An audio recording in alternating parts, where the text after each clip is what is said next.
بسم اللہ الرحمن الرحیم۔ زندگی کے سفر میں سب سے بڑی دولت، سب سے بڑی آزمائش اور سب سے بڑا سکون رشتے ہوتے ہیں۔ انسان چاہے کتنا ہی کامیاب کیوں نہ ہو، اگر رشتے اس کے ساتھ نہ ہوں تو دل کی ویرانی ختم نہیں ہوتی۔ انہی رشتوں میں سب سے نازک اور سب سے مشکل رشتہ وہ ہے جو ایک مرد کی زندگی میں ماں اور بیوی کے درمیان توازن قائم کرنے کا ہوتا ہے۔ یہ کہانی بھی ایک ایسے ہی شخص عارف کی ہے جو اپنی ماں کی محبت اور بیوی کی چاہت کے بیچ پس گیا۔ عارف ایک سیدھا سادہ مگر محبت کرنے والا نوجوان تھا۔ تعلیم مکمل کرنے کے بعد ایک بینک میں ملازمت ملی اور اسی دوران اس کی شادی اس کی خالہ زاد بہن ثریا سے ہو گئی۔ ثریا ایک خوبصورت، پڑھی لکھی اور نازک مزاج لڑکی تھی۔ شروع میں دونوں کی زندگی خوشیوں سے بھری رہی۔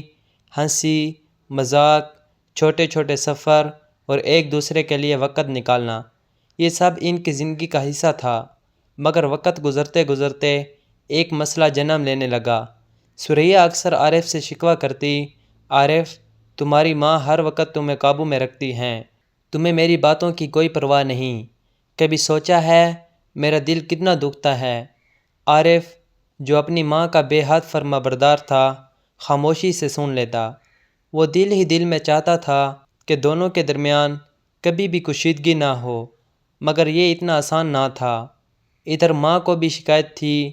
وہ کہتی تھی، بیٹا، تمہاری بیوی ہر وقت تمہیں قابو میں رکھتی ہے، کبھی اس کی بات نہ ماننا، یاد رکھنا بیوی نہیں ہے، اصل رشتہ ماں کا ہے جو پیدائش سے ہے۔ عارف کی ماں سخت لہجے کی مگر دل کی نرم تھیں۔ وہ چاہتی تھی کہ بیٹا ان کا سہارا بنے، لیکن وہ بیٹے کے دل میں بیوی کے لیے جگہ دیکھ کر غیر ارادی طور پر شکایتیں کرنے لگتی تھیں۔ عارف جب بھی دفتر سے گھر فون کرتا، کبھی بیوی شکایت کرتی اور کبھی ماں۔ اس کے لیے یہ سب سنبھالنا مشکل ہوتا جا رہا تھا۔ کبھی وہ سوچتا کہ بیوی کو خوش کرے، مگر تب ماں کی ناراضگی بڑھ جاتی۔ کبھی ماں کی بات مانتا تو بیوی روٹھ جاتی۔ یہ وہ لمحے تھے جب عارف کی زندگی سکون کی بجائے ایک کشمکش میں ڈوبنے لگی تھی۔ ایک دن عارف دفتر سے واپس آیا تو دیکھا کہ گھر میں عجیب سا ماحول ہے۔ ماں کے چہرے پر پریشانی تھی، بچے کی حالت بگڑی ہوئی تھی، بیٹا بیمار تھا، رنگ زرد پڑ گیا تھا۔ ماں نے بیٹے کو سنبھال رکھا تھا، بیوی ایک کونے میں بیٹھ کر خاموشی سے رو رہی تھی۔ عارف تیزی سے آگے بڑھا اور ماں سے کہا، امی، بچہ کیسا ہے؟ ماں نے روتے ہوئے کہا، بیٹا، بچہ بہت کمزور ہو گیا ہے، میں نے ثریا سے کہا تھا کہ ڈاکٹر کے پاس لے جائے، مگر اس نے کہا تم آؤ گے تو لے جائیں گے۔ یہ سن کر عارف کا دل دھڑک گیا۔ وہ ایک لمحے کو بیوی کی طرف دیکھنے لگا، جیسے اس سے سوال کر رہا ہو کہ یہ سب کیوں ہوا۔ عارف نے بیوی سے کچھ کہنا چاہا مگر ماں نے روک دیا۔ بیٹا، غصہ نہ کرو، عورتیں کبھی کبھی ناسمجھ ہوتی ہیں، بچہ ہمارا ہے، اسے ٹھیک کروا لو۔ ثریا نے بھی آہستہ آواز میں کہا، عارف، میں نے تمہارا انتظار کیا، مجھے ڈر تھا کہ امی ناراض نہ ہوں کہ میں اکیلے ڈاکٹر کے پاس لے گئی۔ یہ سن کر عارف کی کیفیت عجیب ہو گئی۔ اس کا دل چاہا کہ زمین پھٹ جائے اور وہ اس کشمکش سے نکل جائے۔ ڈاکٹر نے بچے کا علاج کیا اور خطرہ ٹل گیا، مگر عارف کے دل میں ایک آگ جل اٹھی۔ وہ سوچنے لگا کہ آخر ماں اور بیوی دونوں ایک دوسرے کو کیوں برداشت نہیں کرتیں۔ ایک رات وہ اپنے کمرے میں بیٹھا سوچ رہا تھا کہ اچانک بیوی نے کہا، عارف، فیصلہ کر لو، یا تو ماں کی سنو یا میری۔ یہ جملہ سن کر عارف کے قدموں تلے زمین کھسک گئی۔ عارف نے غصے کو ضبط کیا۔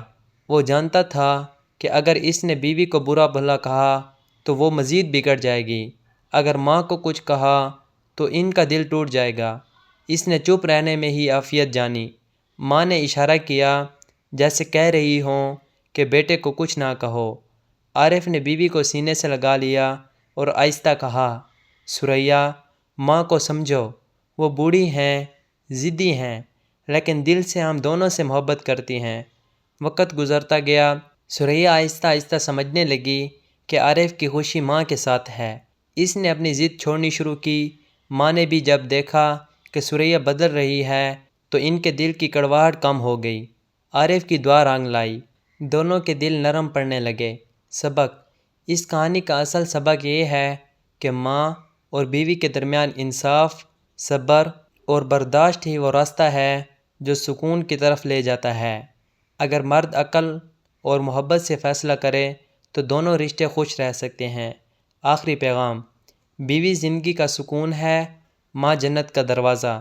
ان دونوں کے بیچ توازن قائم کرنا ہی مرد کی اصل مردانگی ہے۔